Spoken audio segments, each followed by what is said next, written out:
I knew my relationship was over while I was holding a plate of burnt hot dogs. It was at a friend's barbecue a few weeks back. I was standing by the grill, trying to save the last of the sausages, when I heard my girlfriend's laugh from the patio table behind me. It was that high-pitched performing laugh she does when she wants to be the center of attention. Her friends were all there, the ones who always looked at me like I was a piece of furniture that came with the apartment. I heard my name, so I stopped scraping the grill and listened.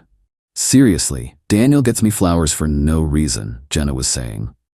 "He brought me soup last week when I had a cold. My male best friend treats me better than he ever will." She was talking about me. The he was me.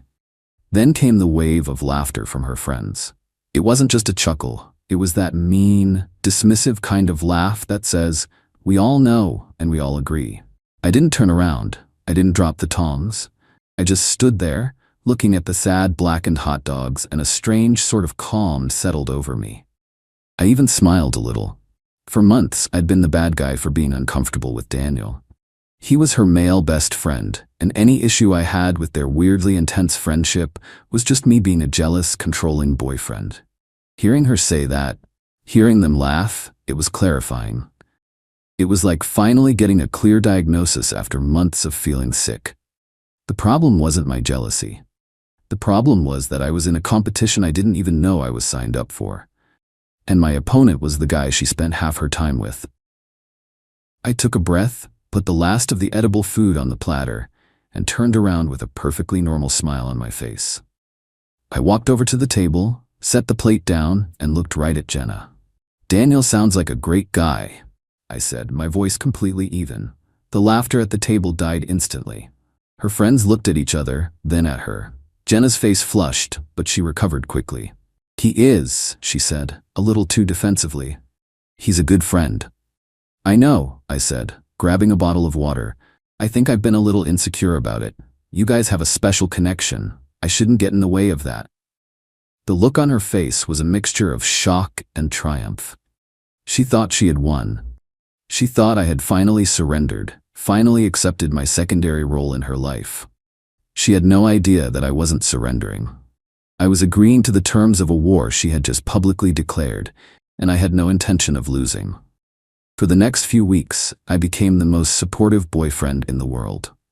I encouraged her to hang out with Daniel. When she'd say they were going out for dinner, instead of getting quiet, I'd say, "Awesome, you guys have fun. Tell him I say hi." When he'd text her in the middle of our movie night, I'd pause the movie and say, "You should get that. It might be important." I was laying the groundwork. I knew Daniel. I'd seen the way he looked at her when he thought no one was watching. He wasn't a friend. He was a vulture, circling, waiting for an opportunity. Jenna loved the attention, but she also loved the safety of having me, the stable boyfriend, paying half the bills. She wanted the validation from Daniel without any of the risk. My plan was simple. I was going to give him the opportunity he'd been waiting for. I was going to remove the risk, and I was going to make sure that when he finally made his move, everyone was watching. Our friend group has a big annual Halloween party. It's the biggest event of our social year. It was the perfect stage. I just had to set it. Update 1. It's been about a month since the barbecue, and things have escalated in the exact way I predicted. My new attitude of being the cool, understanding boyfriend worked better than I could have imagined. It was like giving a kid a key to the candy store. Jenna completely dropped her guard. Daniel went from being a frequent visitor to a permanent fixture in our lives. He'd be at our apartment when I got home from work, sitting on my couch, eating my food. Jenna would explain it away. Daniel had a rough day, so I told him to come hang out. Or Daniel was in the neighborhood and brought us that new coffee. It was always us, but he was never there for me. I played my part. I'd shake his hand, ask him how he was doing, and then retreat to my office to get some work done. From there, I could hear them laughing, their inside jokes, the way she'd playfully hit his arm. It was a performance, and I was giving them the space to rehearse. The financial side of things got interesting too. Daniel was always buying her things, small, thoughtful gifts, a book from her favorite author, a new flavor of tea she'd mentioned wanting to try. Jenna would show them to me, almost as if to prove a point. "Isn't he the sweetest?" she'd say. I realized she was using his small gestures to justify her own dissatisfaction. He bought her a $10 book. I paid the $700 half of the rent. But in her mind, the book was more valuable because it was thoughtful. So, I started my own documentation. I created a spreadsheet. In one column, I listed every financial contribution I made to our shared life: rent, utilities, groceries, car insurance, vacation savings. In another column, I listed Daniel's contributions: one book, a bag of coffee, soup. The numbers were clarifying.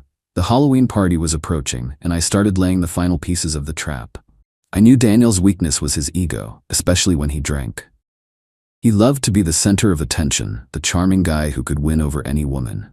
A week before the party, I casually brought up costumes. Jenna said she didn't know what to be. I suggested something that would require a partner. You and I could go as a famous couple, I said, knowing exactly what her response would be. She hesitated. Actually, Daniel and I had this hilarious idea to go as an angel and a devil. It's just a joke. Instead of getting upset, I leaned into it. That's brilliant, I said with a fake laugh. You guys would kill that. I'll just go as a vampire or something. It's no big deal. She was so relieved. She thought she had expertly navigated a potentially tricky situation. In reality, I had just handed her the rope, an angel and a devil. Perfect. It put them together as a unit for the entire night. The day of the party, I did something that felt a little devious, but necessary. I knew the hosts, Sarah and Tom, very well. I texted Tom and told him I was planning on proposing to Jenna at the party. I told him it was a huge secret and that I wanted it to be a surprise for everyone. I asked if he could help me out by making sure their friend, a guy who was a semi-professional photographer, was around our group later in the evening to capture the moment. Tom was ecstatic.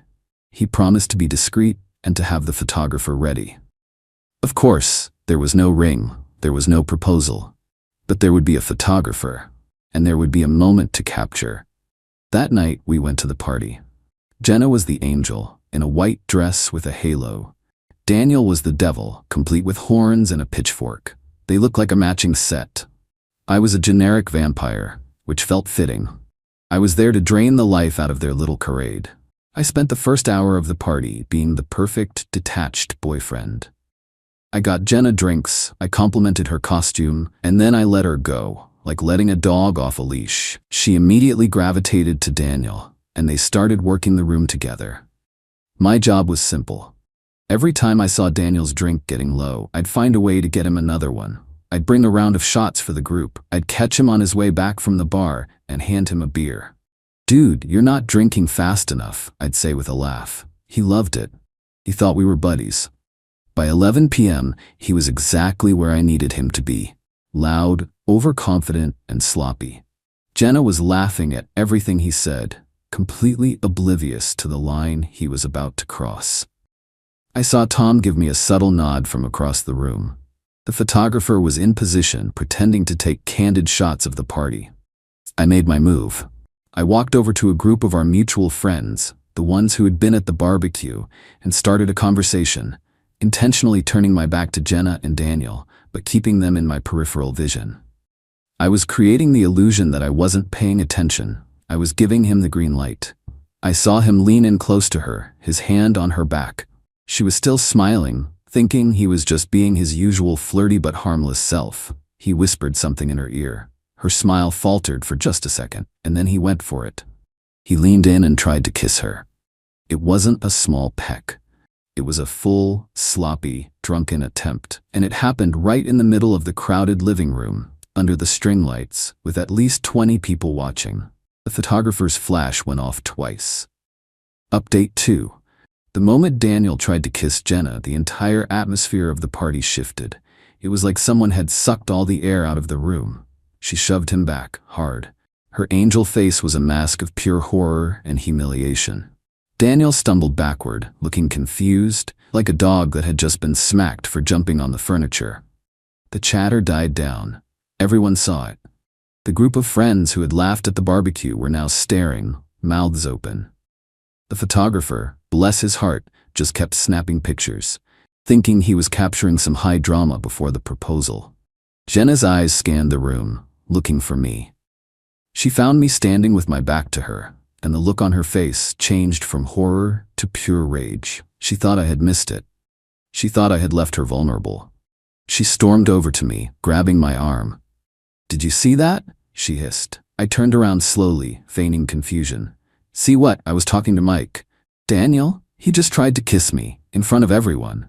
I looked over at Daniel, who was now being awkwardly led away by one of his friends. I looked back at Jenna. "Wow, that's crazy. Is he drunk?" "Of course he's drunk. You were supposed to be with me. Where were you?"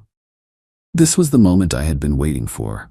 I kept my voice low, but clear enough for the people around us to hear. "I was giving you space. You've been with him all night.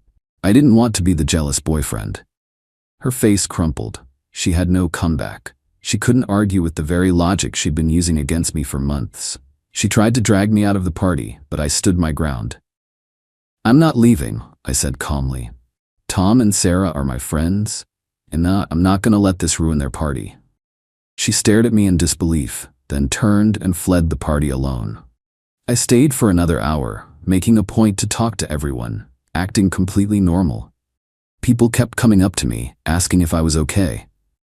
I just shrugged and said, "Looks like Jenna has some stuff to figure out with her friend." I was no longer the jealous boyfriend. I was the wronged victim. The narrative had flipped, and I didn't have to say a word. The drive home was a preview of the storm to come. My phone was blowing up with texts from her, a mix of apologies for Daniel's behavior and accusations against me for abandoning her. I didn't read them. When I walked into our apartment, she was sitting on the couch in the dark, still in her angel costume, halo askew. She jumped up as soon as I walked in.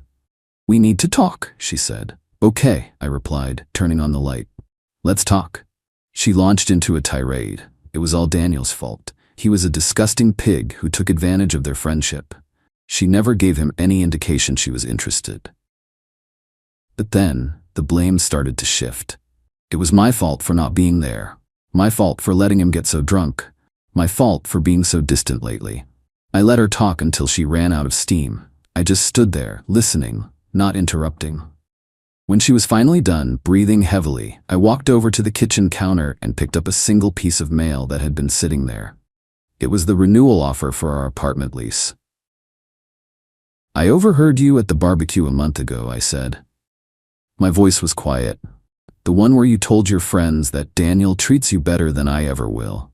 The one where they all laughed." The color drained from her face. She looked like she'd been slapped. That was just a joke," she stammered. "It didn't sound like a joke," I said. "It sounded like the truth, so I decided to test it. I gave you everything you thought you wanted. All the space, all the time with him, no jealousy from me. I wanted you to have the full Daniel experience. And now you have. How did that better treatment feel?" She was speechless. She just stared at me, her mouth opening and closing. "The proposal story I told Tom," I continued. "Not real, but I needed a photographer. I needed everyone to see what I already knew. That he isn't your friend. He's a guy who wants to get with his friend's girlfriend. And you? You're the girl who loves the attention so much you're willing to humiliate your own boyfriend to get it." I tossed the lease renewal letter on the coffee table in front of her. "The lease is up in 60 days. I've already told the landlord I'm not renewing. I've already found a new place. For me. Alone. So you have 2 months to figure out where you're going to live. Maybe Daniel has a spare room. You guys seem so close."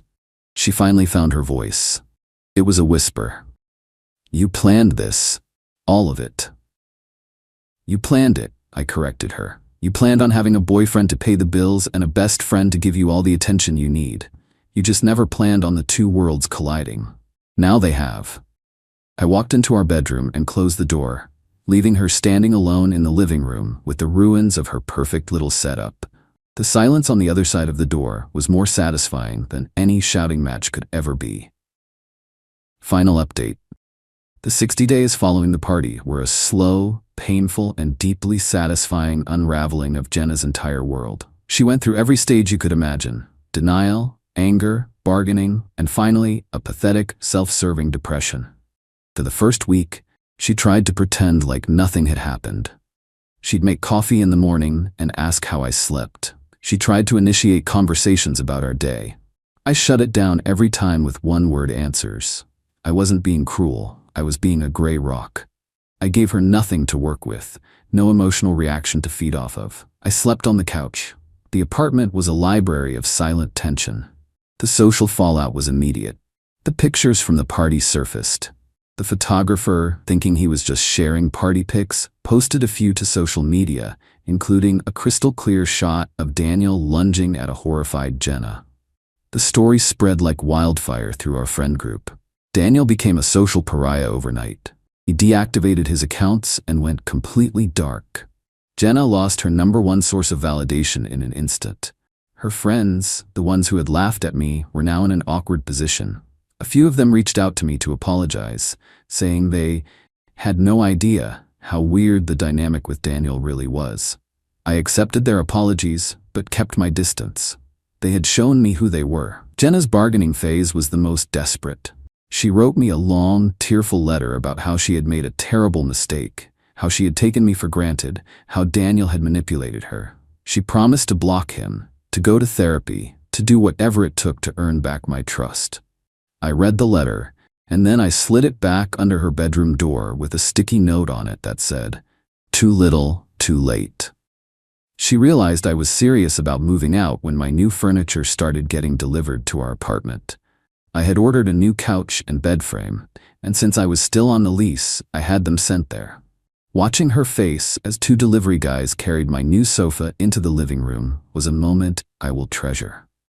The reality of the situation was becoming tangible. Her anger peaked about 2 weeks before the move-out date. She cornered me in the kitchen and screamed at me for half an hour. She called me a manipulative monster for setting her up. She said I had ruined her life, that I had destroyed her reputation and her most important friendship.